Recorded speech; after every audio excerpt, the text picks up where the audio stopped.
Hello दोस्तों, आदरणीय श्री रमेश चंद्र छबीला जी की एक बहुत ही सुंदर पुस्तक आज का उजाला कहानी संग्रह से एक बहुत ही सुंदर कहानी प्रस्तुत है।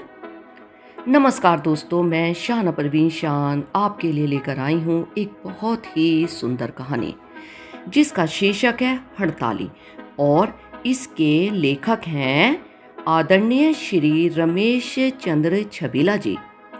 तो सुनते हैं कहानी। बिस्तर पर लेटे ही लेटे सोम प्रकाश ने दीवार घड़ी की ओर देखा। 8:30 बज रहे थे। वह अलसाया सा लेटा रहा।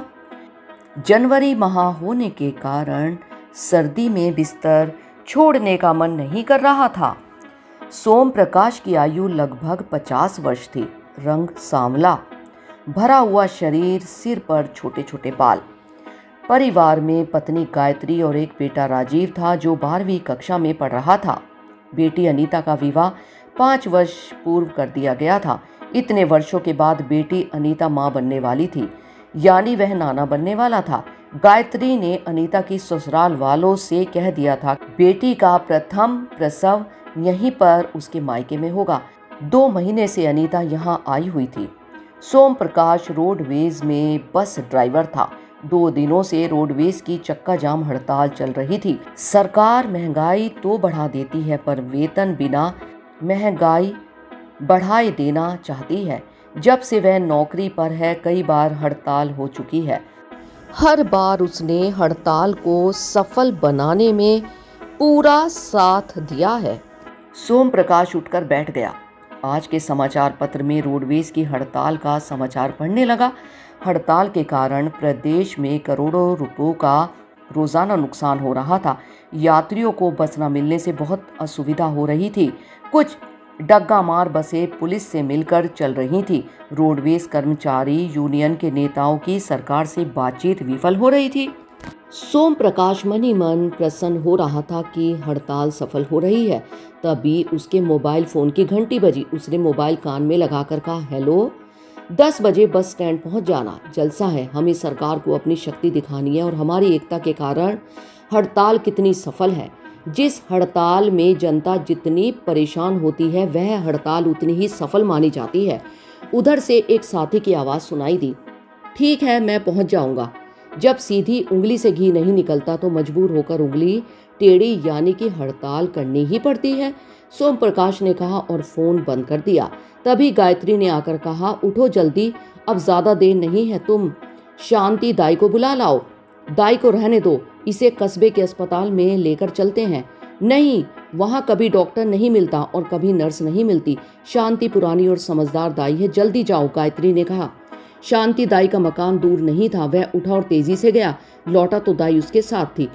कुछ देर बाद दाई ने कमरे से बाहर निकलते हुए कहा, बेटी को शहर के अस्पताल में ले जाना होगा, बिना ऑपरेशन के बच्चा नहीं होगा। सुनते ही सोम प्रकाश बुरी तरह चौंक उठा। उसने अपने एक दोस्त से कहकर कार मंगवा ली। अनीता को पिछली सीट पर गायत्री के साथ बैठा दिया गया। कस्बे से शहर 40 किलोमीटर दूर था। सोम प्रकाश कार ड्राइव करने लगा। बेटी की दर्द भरी कराहट सुनकर उसके हृदय में कुछ चुभता चला जाता। बस बेटी बस, शहर आने ही वाला है, 15-20 मिनट का रास्ता रह गया है केवल, सोम प्रकाश ने कहा। सामने रेलवे फाटक का दृश्य देखकर वह बुरी तरह चौंक उठा। रेलवे फाटक बंद था। ट्रक, प्राइवेट बस, कारें, स्कूटर, बाइक, ट्रैक्टर, ट्रॉली आदि के कारण लंबा जाम लगा था। एक ट्रेन खड़ी थी, उस पर हजारों छात्र लदे हुए थे। छात्र खूब जोर जोर से चिल्लाकर नारे लगा रहे थे, इनकलाब जिंदाबाद, हमारी मांगे पूरी करो, छात्र एकता जिंदाबाद। कब तक? जिन नारों को सुनकर सोम प्रकाश की शक्ति बढ़ जाती थी, आज वे नारे उसके कानों में चुभते चले जा रहे थे। गायत्री ने पूछा, यहाँ क्या हो गया? पता नहीं क्या चक्कर है, ट्रेन भी फाटक के बीच में ही खड़ी करके नारे लगाए जा रहे हैं, मैं देख कर आता हूँ, कहता हुआ सोम प्रकाश कार से उतरा और फाटक की तरफ चल दिया। वह कुछ लोगों की बातें सुनने लगा। एक व्यक्ति कह रहा था, कल से इन छात्रों ने हड़ताल के नाम पर खूब उधम कर रखा है। एक ट्रेन सुबह 10 बजे सुंदरपुर पहुंचती थी, रेलवे ने उसका टाइम बदलकर 11 बजे कर दिया। अब इन छात्रों की मांग यह है कि ट्रेन का टाइम 10 बजे का ही किया जाए ताकि वे सही समय पर स्कूल कॉलेज पहुंच सके। कल भी दिन भर ये गाड़ियां रोकते और लेट करते रहे। इसमें तो सारी गलती रेलवे की है। भला उनको क्या ज़रूरत थी टाइम बदलने की? यह सरकार है ना, बिना हड़ताल कराए मानती ही नहीं। भला इसमें सरकार का क्या जा रहा है? परेशान तो आम जनता है ना। एक अन्य व्यक्ति ने कहा, आम जनता को परेशान करने के लिए ही तो यह हड़ताल की जाती है। अब देखो 3 दिन से रोडवेज बसों की हड़ताल चल रही है और जनता परेशान है। भाइयों, इन रोडवेज वालों के बारे में कुछ ना पूछो। ये रास्ते में अपनी मर्जी से सवारी बिठाते हैं। सवारी भले ही हाथ देती रहे, पर मर्जी होगी तो बस रोक देंगे। इनकी हड़ताल से जनता कितनी परेशान है। लोग गधों की तरह टेम्पू, ट्रक या डग्गा मार बसों में भरकर आ जा रहे हैं। क्या करें, मजबूरी है। उस आदमी ने बुरा सा मुंह बनाकर कहा। सोम प्रकाश ने अपने विभाग की बुराई सुनी तो तिल मिलाकर रह गया। वह चुपचाप आगे बढ़ गया। फाटक के पास ट्रेन का गार्ड और ड्राइवर खड़े थे। कुछ छात्र उनको घेरकर खड़े हुए नारे लगा रहे थे। कुछ लोग ट्रेन से उतरकर इधर उधर खड़े थे। ट्रेन में बैठे परेशान से लोग खिड़की से इधर उधर देख रहे थे। सोम प्रकाश के दिल की धड़कन बढ़ती चली गई। अब क्या होगा? इन कमबख्तों को भी आज ही हड़ताल करनी थी। सुंदरपुर पहुंचने का कोई दूसरा रास्ता भी नहीं है। इन लड़कों ने ट्रेन फाटक के सामने ही जानबूझकर रोकी है ताकि जनता परेशान हो। 3 दिन पहले जब उनकी हड़ताल शुरू हुई थी तो एक रोडवेज की बस को उसने व उसके साथियों ने जबरदस्ती रोका था। बस से सभी सवारियों को उतर जाने को मजबूर किया था। उसी बस में एक व्यक्ति के साथ उसका 6-7 साल का बीमार बेटा भी था। वह व्यक्ति अपने बेटे को डॉक्टर को दिखाने शहर ले जा रहा था।